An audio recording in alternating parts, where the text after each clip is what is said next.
the Pembina Institute has released its Zero by 2040 strategy. It's a roadmap to help policymakers plan for the transition from fossil fuel powered to zero-emission trucks and buses.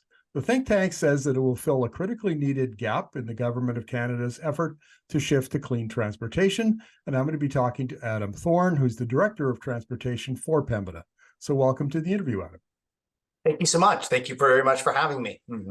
Well, I find this very interesting because I've been interviewing American policymakers and trucking companies that are looking at shifting to medium and heavy duty zero emission vehicles. For the most part, it's electric, not fuel cell and hydrogen.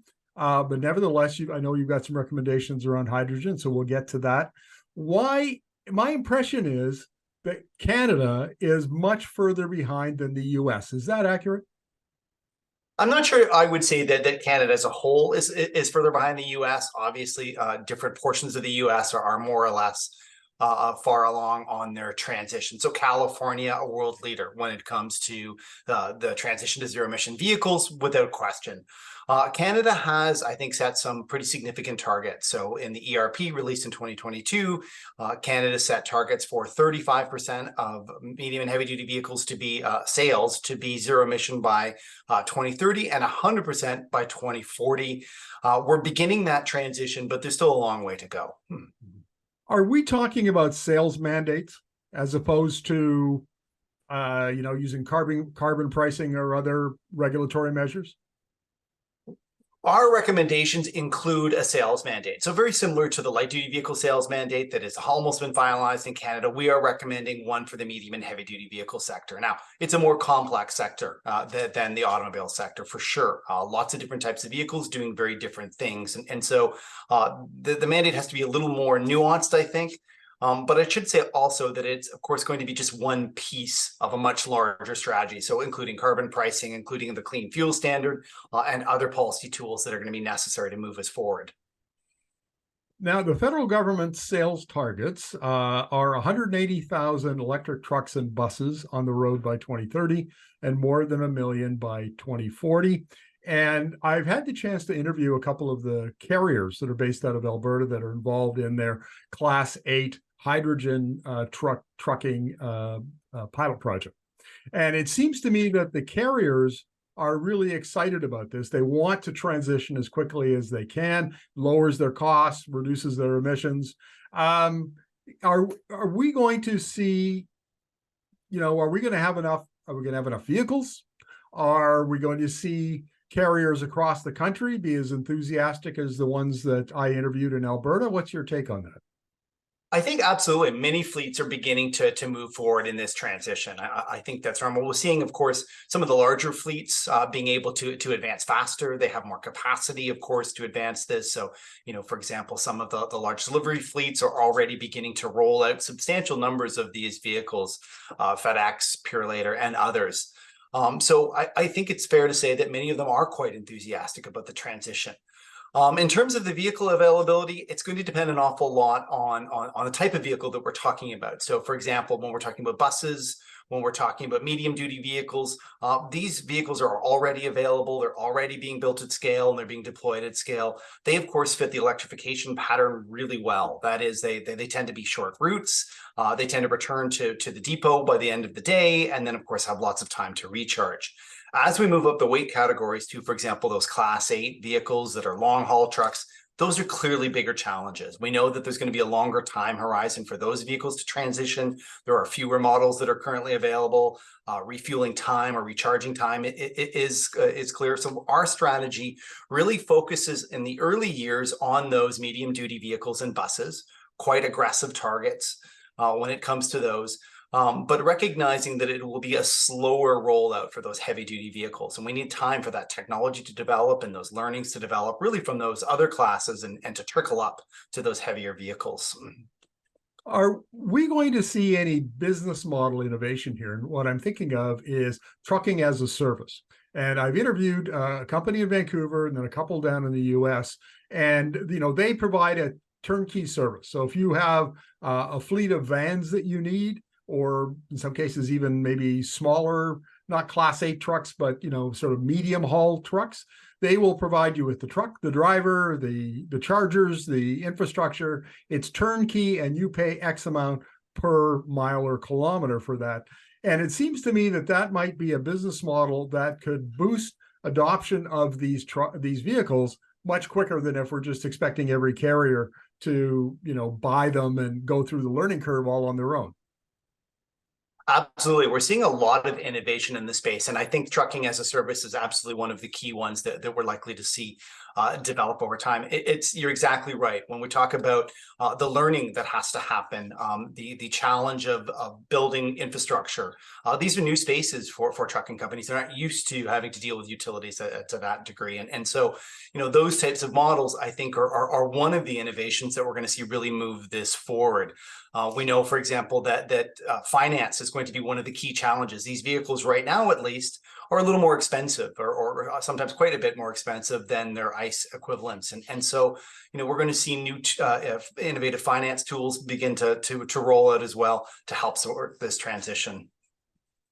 One of the things I find very interesting is your numbers around charging infrastructure. So what I'm looking at here is by 2030, you're going to need 70,000 level 2, which is 50 kilowatts or higher, private depot chargers, and increases to 450,000 of those by 2050, and 6,500 level 3 public chargers by 2030, and 50,000 of those by 2050. That not only do we have to build that infrastructure, and that's a major construction project all on its own, but are the utilities, the electrical utilities, going to be able to supply the power, the extra power? Are they going to be able to get it to where is needed? And how much upgrading of their distribution infrastructure will be required, at the sort of supply the last mile? There will certainly need to be upgrades, and there will certainly need to be an increase in the supply of electricity as we see the transition to mostly battery electric vehicles. Clearly, we're going to need more electricity, and we're going to need to deliver that to where those trucks are. And so that is a significant challenge. There's no question about it. Can we do that challenge? Can we meet that? Absolutely. Given the timelines that we're talking about, our strategy, for example, really sort of sees 100% sales in the 2040 range for some of the heavier classes. That gives us time to plan. And what's great about a mandate, those sales targets, is that it provides a really clear runway, right? It tells businesses, it tells manufacturers when they're going to need to build that infrastructure. I think the advantage of the phased-in approach, the 0 by 2040 approach that we're suggesting or recommending, is that it focuses on those medium duty and buses in the early parts of this. Most of the charging that will be required for those is that depot charging. That is privately owned charging within their facilities. Those facilities that already have electrical service, obviously, they'll need upgrades for sure. But there are really effective ways to plan for this and implement this. And so I think that provides a real advantage.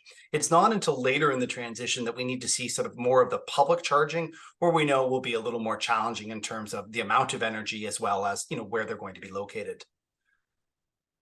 You note in your report that federal investment in charging and refueling infrastructure covers only 20% of the estimated cost of building that network.